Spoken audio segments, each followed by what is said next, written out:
ये कहानी है फरवरी 2022 की, ओडिशा के एक छोटे कस्बे रैकिया की। कहते हैं कुछ रास्ते ऐसे होते हैं जहां जाने से पहले इंसान को खुद अपनी जान पर शक होने लगता है, और कुछ रातें ऐसी होती हैं जो कभी खत्म नहीं होती। रात के करीब 12:15 बजे भवानीपटना की सुनसान सड़क पर दो दोस्त चंद्रकांत और अमित अपनी बाइक पर लौट रहे थे। ठंडी हवा उनके चेहरे से टकरा रही थी और चारों ओर बस अंधेरा था।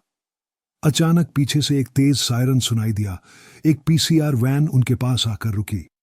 वैन के हेडलाइट्स इतनी तेज थीं कि आंखें चौंधिया गईं। एक पुलिस वाला उतरा और ऊंची आवाज में बोला, ओए, साइड में लगाओ बाइक। चंद्रकांत का दिल जोर जोर से धड़कने लगा।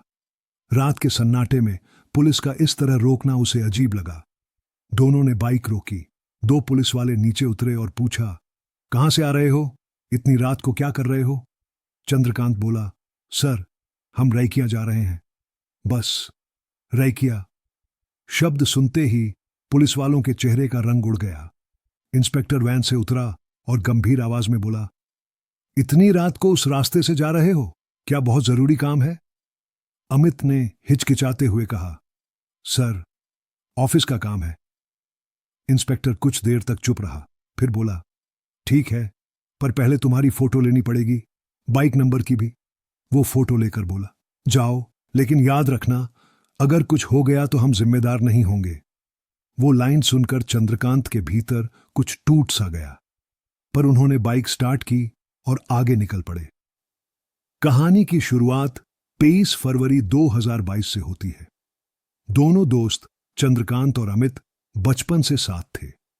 चंद्रकांत ने अभी अभी बीए पूरा किया था और गेट की तैयारी कर रहा था। अमित एक प्राइवेट कंपनी में काम करता था। दोनों की जिंदगी में एक जैसी बातें थीं। दोनों लॉन्ग डिस्टेंस रिलेशनशिप में थे। अमित की गर्लफ्रेंड जयपुर, ओडिशा में, और चंद्रकांत की राजखड़ियार में। उस दिन 23 फरवरी अमित की गर्लफ्रेंड का जन्मदिन था। अमित ने कहा, भाई, आज उसका बर्थडे है, जाना तो पड़ेगा, तू भी अपनी वाली से मिला। सुबह 5:30 बजे दोनों बाइक लेकर निकले। पहले राजखड़ियार पहुंचे।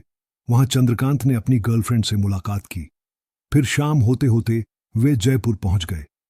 अमित अपनी गर्लफ्रेंड से मिलने गया और चंद्रकांत पार्क में बैठा रहा। रात 8:30 बजे अमित वापस आया और बोला, चल, कोई लॉज ढूंढते हैं। तभी उसका फोन बजा। ऑफिस से कॉल आया, रिपोर्ट में गलती है, सुबह 9 बजे से पहले सही करनी है वरना नौकरी जाएगी। अब सब कुछ बदल गया। अमित बोला, भाई, घर तो अभी निकलना पड़ेगा। चंद्रकांत बोला, रात को उस रास्ते से? वहां जंगल पड़ता है। अमित बोला, भाई, नौकरी जाएगी, चल। और वहीं से शुरू हुआ वो सफर जो कभी भुलाया नहीं जा सका। करीब 10 किलोमीटर चलने के बाद उन्हें एक ढाबा दिखा। दोनों वहां खाने के लिए रुके। वहां एक ट्रक ड्राइवर बैठा था। गर्म चाय पीते हुए उसने पूछा, कहां जा रहे हो बेटा? चंद्रकांत बोला, रैकिया। बस ये सुनते ही ड्राइवर का चेहरा उतर गया। वो धीरे से बोला, बेटा, उस रास्ते पर आज रात मत जाना। मैं रोज उस रूट से जाता हूं, पर रात को नहीं जाता। अमित हंसकर बोला, कोई बात नहीं, हमें जरूरी काम है। ड्राइवर ने बस एक बार पीछे देखा, फिर चुपचाप चला गया। रात के करीब 2 बजे वे नरला पहुंचे। वहां सड़क के किनारे 20 से 25 पुलिस वाले खड़े थे। एक ने हाथ उठाकर उन्हें रोका, आगे मत जाओ, वहां रैमपुर जंगल में हाल ही में चोरी और हत्याएं हुई हैं। गांव वाले चौकीदारी करते हैं। अगर उन्होंने तुम्हें चोर समझ लिया तो जान से मार देंगे। चंद्रकांत ने कहा, सर, हमें बहुत जरूरी काम है।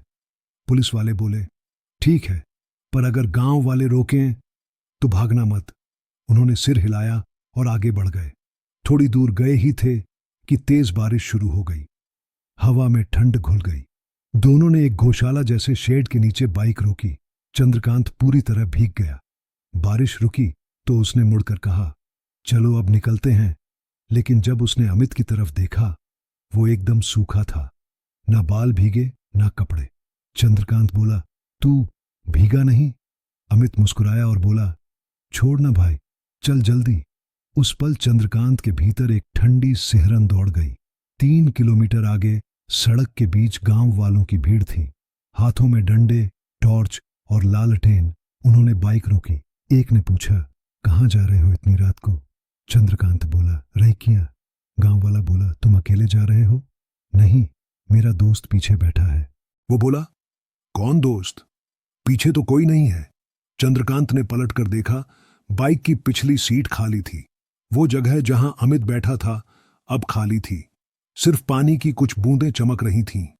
गांव वाले एक दूसरे की तरफ देखने लगे। चंद्रकांत के हाथ कांपने लगे।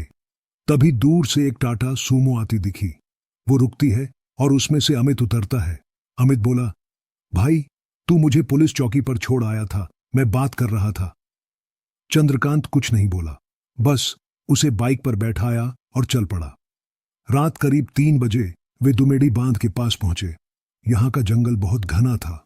सड़क के दोनों तरफ ऊंचे पेड़ और हवा में बस एक ही आवाज, सन्नाटा। अचानक बाइक बंद हो गई। चंद्रकांत बोला, शायद बैटरी गई है। अमित धक्का देने लगा। बाइक नहीं चली। फिर चंद्रकांत ने कहा, चल ढलान पर धकेलते हैं। दोनों बाइक को ढलान पर ले गए। पर जैसे जैसे ढलान खत्म हुई, बाइक रुक गई, जैसे किसी ने सामने से पकड़ ली हो। अमित ने धीरे से कहा, भाई, पीछे कोई चल रहा है। चंद्रकांत ने रियर मिरर में देखा, एक आदमी सफेद कपड़ों में धीरे धीरे कुछ घसीटते हुए उनकी ओर आ रहा था। उसका चेहरा धुंधला, आंखें काली और चाल अजीब सी टेढ़ी। चंद्रकांत बोला, भाई, पीछे मत देखना। सुबह 6 बजे जब सूरज निकला तो एक राहगीर ने सड़क किनारे टूटी हुई बाइक देखी। बाइक पास ही चंद्रकांत बेहोश पड़ा था और अमित का कोई नामो निशान नहीं था।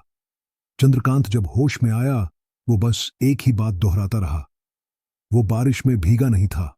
पुलिस ने सर्च किया। अमित की लाश दुमेड़ी बांध के पास झाड़ियों में मिली। कपड़े फटे हुए, चेहरे पर वही सफेद मिट्टी जो जंगल की मिट्टी से अलग थी। रिपोर्ट में लिखा गया, संभावित दुर्घटना।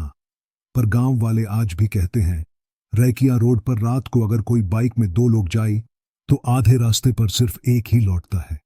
कुछ रास्ते सिर्फ मंजिल तक नहीं ले जाते, वो इंसान की रूह को कहीं बीच में छोड़ देते हैं।